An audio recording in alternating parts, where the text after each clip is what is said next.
OPS தனி கட்சி தொடங்க போறாரு. என்ன சொல்ற அப்படின்னு கேட்டீங்கன்னா, உண்மையா அதான் நடக்க போகுது. விஜய் கூட கூட்டணி வைக்க போறாரு. விஜய் கூட கூட்டணி வச்சாரு அப்படின்னா அங்க மகா, வேற மாதிரி மெகா, என்னென்ன வார்த்தைகள் வேணும்னாலும் போட்டுக்கலாம். அங்க வெற்றிகள் நிறைய கூடுறதுக்கு வாய்ப்புகள் இருக்கு. என்ன தீபிகா, எடப்பாடியார் இதை பத்தி எதுவும் பேசலையா அப்படின்னு கேட்டீங்கன்னா, மொறுன்னு முந்திரி பருப்பு பண்ருட்டில இருந்து நேரடி விற்பனை, பெரிய பெரிய பருப்பு, தரமான பருப்பு. Order now. அவருக்கு கொஞ்சமாவது எப்படி சொல்றது, இன்னும் நிறைய யாராவது சொல்லியோ இல்ல யோசிக்கும் திறனோ இல்ல நம்மளுடைய கட்சி முன்னேறணும் அப்படின்னு சொல்லிட்டு ஒரு ஒரு மாண்பு இருந்ததுன்னா ஷியாரா கண்டிப்பா கூப்பிடுவாரு, பேசுவாரு. கூட்டணியிலயோ இல்லைன்னா நம்மளே சேர்ந்து இருக்கலாம் அப்படின்னு சொல்லி கூட கூப்பிடறதுக்கு வாய்ப்புகள் இருக்கு. அந்த சைடு அப்படின்னு சொல்லி பார்க்கும்போது டோட்டலாவே மொத்த தொண்டர்களும் அதிமுகவில் இருக்கிற எல்லாரும் ஒருங்கிணைந்த அதிமுகவா இருக்கணும். ஸோ எல்லாரையும் கூப்பிடுங்க. டிடிவி தினகரன் அவர்களை கூப்பிடுங்க, சசிகலாவை கூப்பிடுங்க. இப்போ ஓபிஎஸ் இருக்காரு, பன்னீர்செல்வத்தை கூப்பிடுங்க, எல்லாரையும் கூப்பிடுங்க. நம்மளுக்கு என்ன வேணும், ஒரே ஒரு விஷயம், டிஎம்கேவை வீழ்த்தணும். அதுக்கு தகுந்தானே எல்லாரும் கஷ்டப்பட்டுட்டு இருக்கோம். ஸோ அதுக்கு எல்லாத்துக்குமே ஒரு நல்ல பவர் கொடுக்குற மாதிரி அவர் பாட்டுக்கு அவர் ஒரு கட்சியை தொடங்கிட்டு இருக்காரு. ஸோ சசிகலா எங்க, அவங்க பாட்டுக்கும் அவங்க ஒரு வேலை பார்த்துட்டு இருக்காங்க. ஸோ இதுல அதிமுக அப்படிங்கிற ஒரு பெரிய பெரிய ஒரு கடல் என்ன ஆகுது அப்படின்னா 6 மாதிரி ஸ்பிளிட் ஆகிக்கிட்டே இருக்காங்க. இதனுடைய இம்பார்ட்டன்ஸ் அவங்களுக்கு புரியுதா இல்லையா அப்படிங்கிறது நம்மளுக்கு புரியுது. பட் அந்த கட்சிக்குள்ள இருக்கிறவங்களுக்கு ஈகோ இஷ்யூஸ் நிறையவே இருக்கு அப்படிங்கிறது தான் குறிப்பிடத்தக்கது. ஸோ நீங்களே யோசிச்சு பாருங்க, அவருக்கு ரொம்ப ரொம்ப அந்த தென் மாவட்டங்கள்ல அப்படின்னு சொல்லி பார்க்கும்போது சரியான ஒரு சீட்ஸ் அப்படின்னு பார்க்கும்போது ஓபிஎஸ் அவர்களுக்கு நல்ல ஒரு ஒரு சூப்பரான ஒரு பிம்பம் கிரியேட் பண்ணி வச்சிருக்காங்க. அப்போ அப்படி இருக்கும்போது இன்னும் எந்த அளவுக்கு மாசா அவரால் வச்சு யூஸ் பண்ணிக்க முடியும், நம்ம கட்சியில் அவர் ஒருங்கிணைஞ்சு இருந்தார் அப்படின்னா நம்மளுக்கு எந்த மாதிரியான நல்ல பயன்கள் இருக்கு அப்படிங்கிறது தான் எடப்பாடியார் மிஸ் பண்ணிக்கிட்டே இருக்காரு. ஸோ இவர்கிட்ட போயிட்டு சார் நீங்க பேசுங்க சார் அப்படின்னு சொல்லி சொன்னாலும் என்னென்னலாம் பேச முடியாது அப்படின்னு சொல்லி ரொம்ப ரொம்ப கட்ஸோடவே நிக்கிறாராம். பட் டிடிவி தினகரன் அவர்கள் இவங்க கூட சேர்ந்து உள்ள அவங்க கூட கட்சியில ஒருங்கிணைஞ்சு ஒரு கூட்டணி கட்சியா இருக்கிறதுக்கு சான்ஸ் இருக்கு அப்படின்னு சொல்லப்படுது. பிகாஸ் அவரு அப்படின்னா பார்க்கலாம், பொறுக்கலாம், வெயிட் பண்ணுவோம் அப்படின்னு சொல்லிட்டு எடப்பாடியார் ஒரு வார்த்தைகள் சொல்றாரு. பட் ஓபிஎஸ் அப்படின்னா மொத்தமா அதிமுக அப்படிங்கிற ஒரு பிராண்டுக்கும் அவருக்கும் எந்த கனெக்டும் இல்லை அப்படிங்கிற மாதிரி இவர் சொல்றாரு. ஸோ இப்போ பல தொண்டர்களுக்கு எப்படி இருக்குன்னா, அதிமுக அப்படிங்கிறது பொதுவா எல்லாருக்கும் இருக்கிற ஒரு கட்சி, கரெக்டா? அதுல நீங்க பொதுச் செயலாளர் அப்படின்னா டோட்டல் முடிவும் நீங்க மட்டுமே எடுக்க முடியாது. பன்னீர்செல்வம் அப்படிங்கிற இந்த ஒரு நபருக்கு எக்கச்சக்கமான தொண்டர்கள் இருக்காங்க. அதிமுகவிலிருந்து ஸ்பிளிட் ஆகி போனவங்க நிறைய பேர். அவருக்கு டெபாசிட் கூட எடுக்க முடியாது அப்படின்னு சொல்லி நினைச்சோம். பட் தனிச்சு நின்னாருன்னா அந்த அளவுக்கு அவர் சூப்பரா இருப்பாரான்னு தெரியாது அப்படின்னு பல சந்தேகங்கள் இருக்கும்போது தனிச்சு ஒரு இடத்துல போட்டியிடும் போது அவருக்கு என்ன ஆகுது, 3 லட்சம் ஓட்டு அளவுக்கு அவருக்கு கிடைக்குது. பெரிய அளவுல டிஃபரன்ஸ் இல்லை ஃபர்ஸ்ட்டுக்கும் செகண்டுக்கும். ஸோ அந்த வகையில இவர் நல்ல ஒரு டெபாசிட் தான் வாங்குறாரு. ஸோ இவர் அப்போ கூட வச்சுக்கணும் அப்படின்னா, அதுவும் தென் மாவட்டங்கள்ல இவருக்கு சப்போர்ட் இருக்கு அப்படின்னா இவர் இன்னும் எந்த அளவுக்கு மாசா வேலையை பார்க்கணும். இப்போ கூவி கூவி மற்ற கட்சிகளை கூப்பிட்டு இருக்காங்க இல்லையா, ஸோ கூட்டணிக்கு எங்க கூட வரீங்களா அப்படின்னு சொல்லி நாம் தமிழர் கட்சிகள் கிட்ட கேட்கறதும், விஜய் அவர்கள் கிட்ட போறதும், இந்த மாதிரி பல விஷயங்கள் நடக்குது. தமிழக வெற்றி கழகம் கிட்டையும் பேச்சுவார்த்தைகள் ரொம்ப அதிக அளவுல இருக்கு அப்படின்னு சொல்லியிருக்காங்க. பட் தமிழக வெற்றி கழகம் தெளிவா சொல்லிட்டாங்க, பாஜக கூட எந்த கட்சிகள் கூட்டணியில இருந்தாலும் நாங்க அந்த கட்சிகள் கூட இணையவே மாட்டோம் அப்படிங்கறது உறுதிப்பட சொல்லிட்டாங்க. சோ ஆளுக்கும் என் கூட வரியா அப்படின்னு சொல்லி கூட்டணிக்கு நம்ம அழைக்கிறதுக்கு முன்னாடி வருவதற்காக தயாரா இருக்காங்க. அதுவும் நம்மளுடைய கட்சி ஆட்களே அப்படின்னும் போது அவங்கள இதுதான் ஒரு சமயம், ஒரு செல்ஃபிஷா கூட யோசிச்சு இந்த டைமை விட்டுட்டா திரும்பவும் எதுவும் கிடைக்காது நடக்காது அப்படிங்கறது தெரிஞ்சதுக்கு அப்புறம் இந்த டைமை எந்த அளவுக்கு ப்ரிஷியஸா யூஸ் பண்ணிக்கணும் அப்படிங்கறத எடப்பாடியார் ஷுவரா மிஸ் பண்றாரு அப்படிங்கிறது தான் பலரின் ஒரு ஒரு விஷயமா அவங்களுடைய கருத்துக்களாகவும் இருக்கு. ஸோ இதை பத்தி நீங்க என்ன நினைக்கிறீங்கிறத சொல்லுங்க. என்டிஏ அப்படின்னு சொல்லப்படுற இந்த கட்சிகளுக்குள்ள என்னென்ன கட்சிகள்லாம் கூட்டணியில வந்திருக்கு, ஒருவேளை ஓ பன்னீர்செல்வம் அதுல இணைஞ்சிருக்காரா, டிடிவி தினகரன் அவர்கள் இணைஞ்சிருக்காரா, என்ன ஆச்சுன்னு தெரியலையே அப்படின்னு சொல்லி இப்ப எடப்பாடியாருக்கு சின்ன தலைவலி வந்திருக்கும். காரணம், டிடிவி தினகரன் அவர்கள் ஒரு வீடியோ ஒன்று ரிலீஸ் பண்ணாரு, ஒரு பிரஸ் மீட்ல பேசுறாரு. அவர் சொல்றாரு என்டிஏ கூட்டணி ஆட்சிதான் அப்படின்னு சொல்லி சொல்றாரு, ஆட்சியிலும் எங்களுக்கு பங்கு வேணும் அப்படிங்கிறாரு. அப்போ இதுக்கெல்லாம் என்ன மீனிங் அப்படிங்கிறது எடப்பாடியாருக்கு இன்னும் கொஞ்சம் ஸ்ட்ரெஸ்ஸை ஏற்படுத்துது அதிக அளவுல அப்படிங்கிறதுல ஒரு டவுட்ஸே வேணாம்.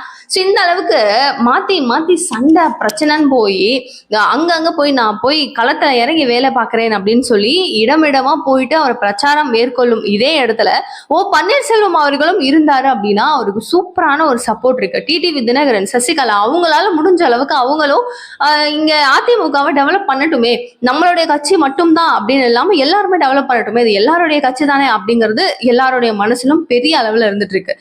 ஸோ இதுல எடப்பாடியார் யோசிக்க வேண்டிய ஒரு விஷயம் அப்படின்னு சொல்லி பார்த்தா, இவரு சீமான் அவர்களை அழைக்கிறாரு, விஜய் அவர்களை கூப்பிடுறாரு. இவங்க எல்லாரும் பார்த்தா சிஎம் கேண்டிடேட், நான் தனி கட்சி தனி பெரும்பான்மையில நாங்க வரணும், நாங்க வந்து நாட்டை ரூல் பண்ணணும் அப்படின்னு சொல்லி ஆளாளுக்கும் ஒரு ஆசைகள் இருக்கு.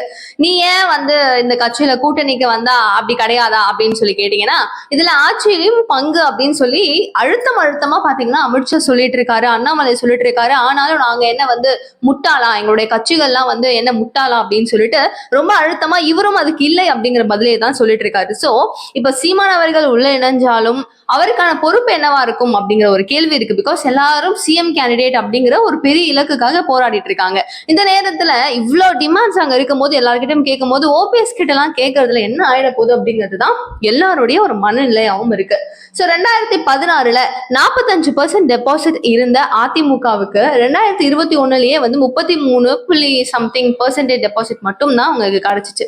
சோ வாக்கு வங்கிகள் இந்த அளவுக்கு ஒரு மேசிவான ஒரு கவுண்ட் வந்துட்டு இருக்கு.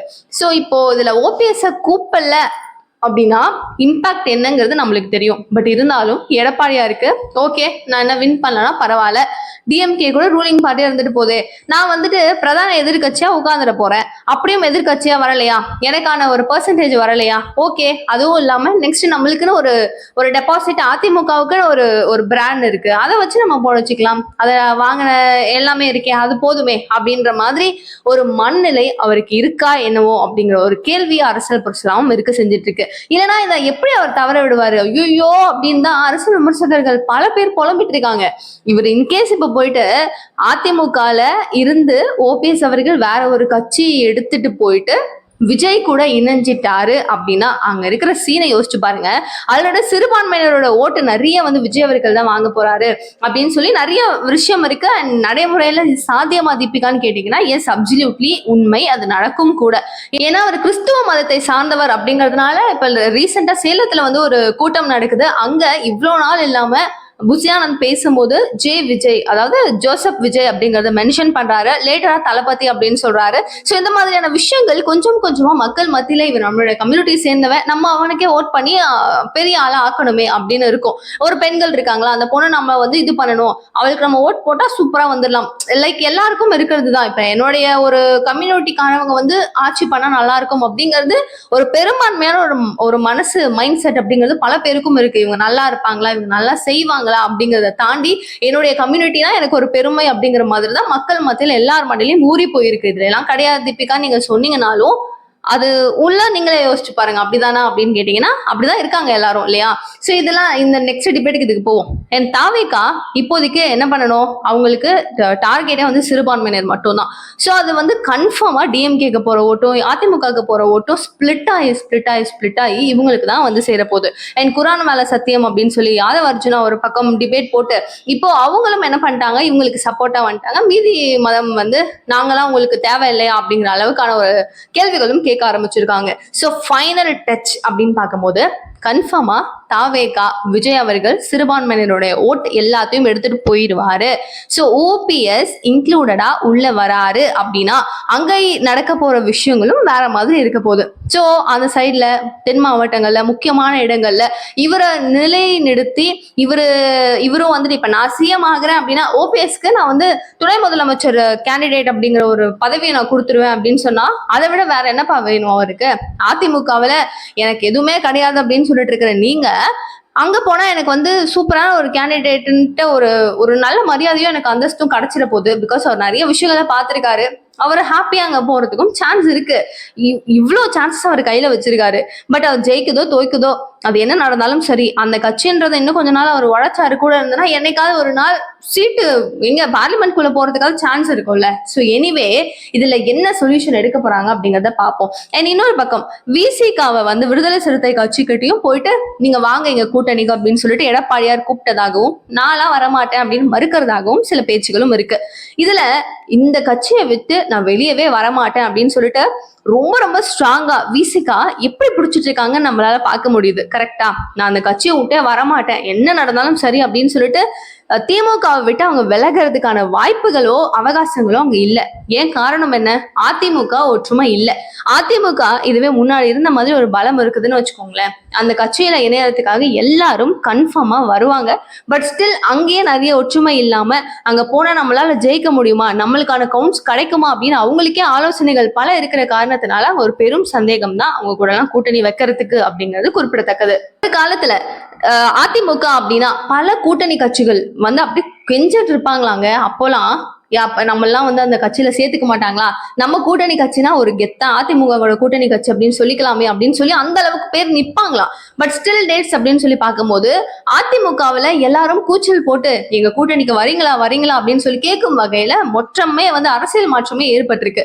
சோ இதுக்கு வந்து என்ன தவறு, இதுல எங்க என்ன பிரச்சனை இருக்கு அப்படிங்கறத தெளிவா புரிஞ்சு அனலைஸ் பண்ணி ஒரு மூவ் எடுத்து வச்சாங்க அப்படின்னா மாற்றம் மேபி நிகழலாம். அண்ட் இப்போ பாத்தீங்கன்னா எடப்பாடியார் இத்தனை உண்மையா டு பி பிராங்க் ஒரு ஃபேக்ட பேசணும் அப்படின்னா நீங்க யோசிச்சு பாருங்க, எடப்பாடியார் என்ன பண்ணிருக்கணும், ஸ்டார்டிங்ல இருந்து ஆரம்பிச்சு இப்ப வரைக்கும் அப்படின்னு 4 வருட காலம் திமுக ஆட்சியை தொடர்ந்துட்டு இருக்காங்க. இவ்வளவு நாள் ஒரு பிரதான எதிர்கட்சியா இருக்கும் போது ஒரு விஷயம், ஒரு போராட்டமா, ஒரு ப்ராப்ளமா, இல்ல வெள்ளம் வருது, தண்ணி வந்துடுச்சு, உள்ள நிறைய இஷ்யூஸ் நம்ம ஃபேஸ் பண்ணிருந்தோம், மக்களுக்கான பல பிரச்சனைகள் இருந்தது, எல்லாத்துக்கும் இவங்க எந்த அளவுக்கு குரல் கொடுத்தாங்க, எந்த அளவுக்கு இவங்களுடைய சப்போர்ட் இருந்துச்சு அப்படின்னு சொல்லி யோசிச்சு பார்த்தோம்னா மிக அதிக அளவு அப்படின்னு சொல்றதுக்கெல்லாம் ஒண்ணுமே கிடையாது. இதுவே இவங்களுடைய ஆட்சி காலத்துல இவங்க இருக்கும் போது ஆட்சி பண்ணும் போது சின்ன சின்ன விஷயத்துக்கு கூட எக்கச்சக்க போராட்டங்கள், ஒரு டேக் எடுத்துக்கிட்டு அங்கங்க கூப்பிட்டுக்கிட்டு கொடியை ஏந்திக்கிட்டு டிஎம்கே எப்படி பண்ணாங்க யோசிச்சு பாருங்க. சோ ஒரு எதிர்கட்சியா இவ்வளவு நாட்கள் வேலை பார்க்க வேண்டிய எடப்பாடியார் இப்போ செம்ம மாசா எங்க சாமி நீ இருந்த அப்படின்னு கேட்கும் வகையில ஒரு மேடையிலையும் ஒரு ஊர்லயும் சுற்றுப்பயணம் அப்படிங்கறத செம்ம மாசா பண்ணிட்டு இருக்காரு. ஸ்பீச் நீதான்ப்பா ஸ்பீச்சுங்கிற மாதிரி இருக்கு அவருடைய ஸ்பீச் ஒன்னும். சோ இதே விஷயத்த இந்த 4 வருட காலங்களும் இவர் காமிச்சிருந்தாரு அப்படின்னா ஷோர் டு ஷோர் அவருக்கான வெற்றி வாய்ப்புகள் அப்படிங்கிறது 90% மேலவே அவருக்கு இருந்திருக்கும். பட் இப்போ அப்படிங்கிறது இன்னும் அவங்களுடைய எஃபிஷியன்ட் பவரை காமிச்சுக்கிட்டே இருக்கணும். கூடிய விரைவில் லாஸ்ட் மாற்றம் தான், அண்ணாமலை சொல்ற மாதிரி கடைசி ஒரு வாரத்துல மட்டும்தான் மக்கள் டிசைட் பண்ணுவாங்க யாருக்கு எப்போ ஓட்டு போடலாம் அப்படிங்கறத அவர் சொல்லிக்கிட்டே இருப்பாரு. அந்த வகை அந்த விஷயம் இங்க நடக்குமா அப்படிங்கறத பார்ப்போமே. நெக்ஸ்ட் இவர் வந்து இப்போ சொல்றாரு நான் வந்து உங்களுக்கு தங்கத்துல தாலி அப்படிங்கறத கொடுக்க போறேன் அப்படிங்கிறாரு. அண்ட் இவர் வந்ததுக்கு அப்புறம் தான் அதை நிறுத்தினாங்க, அந்த நிறைய எங்களுக்கு பட்ஜெட் இல்லை அப்படின்லாம் சொல்லிட்டு. ஸோ அகைன் அதை கொடுக்கறதா சொல்லியிருக்காங்க. பட்டு சேலை, ரொம்ப காஸ்ட்லியான சேலைகள் கொடுத்து நெசவு தொழில் செய்யறவங்களுடைய பொருளாதாரத்தையும் நாங்க வந்து ஹைப் பண்ண போறோம் அப்படிங்கிற மாதிரி சொல்லியிருக்காங்க. ஸோ தட் ஒரு பெரிய சேஞ்சஸ் இருக்கலாம். இது உண்மையாவே சேர வேண்டிய நபர்களுக்கு சேர்ந்துச்சு அப்படின்னா மிகப்பெரிய உதவியா இருக்கும். ஸோ ஏன்னா இப்ப விற்கிற தங்கம் அப்படிங்கிறது யோசிச்சு கூட பார்க்க முடியல, அந்த அளவுக்கு ஒரு ரேட். சோ அப்பவே பட்ஜெட் இல்லைன்னு சொன்னாங்க, இப்ப வாக்குறுதியா கொடுத்துட்டு நிறைவேற்றாம இருந்தீங்கன்னா அவ்வளவுதான், அதையும் யோசிச்சுக்கோங்க. சோ இப்ப அது இல்லாம வந்து மகளிர் தொகை 1000 ரூபாய் அப்படின்னு கொடுக்கறது 1500 ரூபாயா நாங்க கொடுக்குறோம் அப்படின்னு சொல்லியிருந்தாங்க. பொங்கலுக்கு வந்து ஐ திங்க் 2000 ரூபாய் காசு கொடுக்குறோம் அப்படின்னு சொல்லியிருக்காங்க. ஸோ இந்த மாதிரி பல விஷயங்கள் அகைன் அண்ட் அகைன் இவங்க சொல்லிக்கிட்டே இருக்காங்க. 2500 ரூபாய் பொங்கலுக்கு, sorry. And next Anbumani Ramadoss வந்து இப்ப சுற்றுப்பயணம் வந்து மேற்கொள்ள போறாரு. ஸோ பரவாயில்ல, பாமகவில் தலைவர் இவர் தான் அப்படிங்கிற மாதிரி ஒரு செட்டப் ஒன்று ஃப்ரேம் பண்ணிட்டாங்க. ஸோ இதுக்கப்புறம் வந்து ராமதாஸ் வந்து பெரிய அளவில் ஈடுபாடு காமிக்க மாட்டாரு, பார்ப்போமே அப்படின்னு சொல்லி இருக்கிற இந்த ஒரு நேரத்துல திரும்பவும் தொய்வா இருப்பாருன்னு யோசிச்சோம்ல, அப்படிலாம் நான் இருந்துருவேனா அப்படின்ற மாதிரி back to form, back to fire reflect பண்றாருங்க. நாளையில இருந்து சுற்றுப்பயணம் அப்படிங்கிறத அன்புமணி தொடர போறாரு. இந்த நேரத்தில் அவர் சொல்லியிருக்கிற விஷயம் என்ன தெரியுமா, நீ வந்து பாமகவினுடைய கட்சி கொடியை எங்கேயுமே எடுத்துட்டு போக கூடாது, அது எங்கேயுமே நான் பார்க்க கூடாது, கட்சியினுடைய பெயரை யூஸ் பண்ணவே கூடாது. அப்படி எதுக்கு சார் அவர் சுற்றுப்பயணம் போனோம், என்ன சார் பண்றீங்க? இவர் சொல்ற விஷயம் என்னன்னா, நான் தான் தலைவர், எனக்கு கீழே மேபி அவர் வந்து ஒரு தலைவர் மாதிரி இருக்கலாமே தவிர என்னுடைய பெர்மிஷன் இல்லாம நான் வந்து அனுமதி கொடுக்காம எங்கேயுமே எந்த ஒரு விஷயமும் நடக்கக்கூடாது. என்கிட்ட அனுமதி அவர் கேட்கல இப்போ வரைக்கும். சுற்றுப்பயணம் போறதா எனக்கு தகவல் வந்திருக்கு, அது நடத்தக்கூடாது, நீ நடத்திக்கோ, ஆனா என்னுடைய கட்சி கொடியை நீங்க எங்கேயுமே யூஸ் பண்ணக்கூடாது, கட்சி பேரை யூஸ் பண்ணக்கூடாது அப்படிங்கிறாரு. இதுக்கு என்னத்த சொல்றது? அதிமுக பண்ற அதே ஸ்ட்ராட்டஜி தான் இவங்களுக்கும் சொல்லணும் போல. ஒரு கட்சிங்கிறது அது கீழே இருக்கிற தொண்டர்கள் இந்த கட்சி நம்மளுக்கு முக்கியமா அந்த கட்சி முக்கியமா அப்படின்னு தேர்வு பண்றாங்கன்னா நியாயம் இருக்கு. இங்க ஒரு கட்சிக்குள்ளேயே நம்மளுக்கு அன்புமணி வேணுமா இல்ல ராம்தாஸ் வேணுமா அப்படின்னு ஒரு பக்கத்தை பிங்கி பாங்கியா அதை போடுறாங்க அப்படின்னா உங்களுடைய நிலைமை எந்த ஒரு இடத்துல இருக்கு அப்படிங்கறத யோசிச்சு பார்க்கணும். எலெக்ஷன் ரொம்ப கிட்டத்துல இருக்கு. கிட்டத்தட்ட ஒரு 8 மாத காலங்கள் மட்டும்தான் இருக்கு. இந்த ஒரு சூழ்நிலையில நம்மளோட எஃபிஷியன்ட் எந்த அளவு இருக்கணும்? நம்ம ஒரு கட்சிகளும் சூப்பரா தொடங்கிட்டாங்க. சுற்றுப்பயணம் என்ன, அங்கங்க போயிட்டு மேடை பேச்சுகள் என்ன, மாநாடுகள் என்ன, போராட்டங்கள் என்ன, ஒன்னும் பண்ணிட்டு இருக்காங்க. பாமக இப்பதான் ஸ்டார்ட் பண்ணிட்டு இருக்காங்க. சோ இன்னும் அவங்க சுற்றுப்பயணம்லாம் ஸ்டார்ட் பண்ணி ஒரு பெரிய ஸ்டேஜுக்கு அட்லீஸ்ட் வந்து அவங்களால முடிஞ்ச அளவுக்கு எஃபிஷியன்டான ஒரு வேலையை பார்க்கணும் அப்படின்னா இவரை வந்து ஃப்ரீயாவது விட்டுறணும். போப்பா நம்ம கட்சியாவது டெவலப் ஆகுது அப்படின்னு சொல்லி. பட் அங்க பையனை அட்டாக் பண்ணணும் அப்படின்னு சொல்லி அவங்க பாரம்பரியமா இத்தனை வருட காலமா உருவாக்கப்பட்ட அந்த கட்சி உடையுது அப்படிங்கிறது அவருக்கு தெரியுதா இல்லையா அப்படிங்கிறது தான் ஒரு மிகப்பெரிய கேள்வியாகவும் இருக்கு. ஒட்டு கேட்கிற கருவியை சௌமியா தான் ஒழிச்சு வச்சாங்க அப்படின்னு சொல்லி ஒரு நடுவுல ஒரு கேஸ் ஒன்று இருந்தது. திடீர்னு வந்து எனக்கு யார் அதை பண்ணாங்கன்னு தெரியும் அப்படின்னு சொல்றாரு. ஏன்னா மேபி அதுல ஏதாச்சும் சீக்ரெட்ஸ் இருந்திருக்கலாம். அது ஏதாவது பிளாஸ்ட் ஆயிடுச்சுன்னா திரும்பவும் தேவையில்லாத பிரச்சனைகள் பஞ்சாயத்துகள் வரும் அப்படிங்கிறது அவருக்கு தெரியுமான்னு என்னன்னு தெரியல. இப்போ வந்து மருமகளை மட்டும்தான் முழுக்க குறை சொல்லிட்டு இருக்காரு. நான் வந்து இந்த கட்சி என்னதான், நான் வந்து யாரையும் வந்து அலோவ் பண்ண மாட்டேன், நான் தான் அப்படின்னு சொல்லி செம்ம பீக்ல சொல்லிக்கிட்டே இருக்காரு. இப்போ வந்து என்னதான் ஒரு இடத்துல இப்ப என்னதான் முடிவெடுக்க போறீங்க சார்? நீங்க என்னதான் சொல்லலாம்னு நினைக்கிறீங்க அப்படிங்கிற மாதிரியான கேள்விதான் தொண்டர்களே ஆவேசத்தோட வச்சுட்டு இருக்காங்க. சரி நம்ம கட்சி டெவலப் ஆகுதுன்னு அவர் அனுப்பியிருக்கலாம். பட் அவர் இப்ப பண்ணிட்டு இருக்கிற விஷயங்கள் எப்படி போக போகுதுன்னு தெரியல. அண்ட் மோஸ்ட் ஆஃப் ஆல் இவங்களுடைய கூட்டணி பாஜக கூட தான் அப்படிங்கிறது தெரியும். சோ பாஜகவுக்கு என்ன ஒரு டைமோ தெரியல. அதிமுகவிலையும் வந்து எல்லாரும் ஒன்னா சேர்றது இல்ல, அண்ட் இவங்களும் ஒன்னா சேர்றது இல்ல. இது எங்க போய் முடிய போகுதுன்னு தெரியலேன்னு தான் மக்கள் குழப்பத்தோட இருக்காங்க. இதை பத்தி நீங்க என்ன சொல்லணும் அப்படின்னு நினைக்கிறீங்கன்ற உங்களுடைய கருத்துக்கள் ரொம்ப இம்பார்ட்டன்ட். ப்ளீஸ் மறக்காம கீழே கமெண்ட் பாக்ஸ் சொல்லுங்க. நிகழ்கால நிகழ்வுகள் உடனுக்குடன் கூட நீங்க தெரிஞ்சுக்கிறதுக்கு சேனலை சப்ஸ்கிரைப் பண்ணிக்கோங்க. தேங்க்யூ சோ மச் ஃபார் வாட்சிங் திஸ் வீடியோ. பாய்.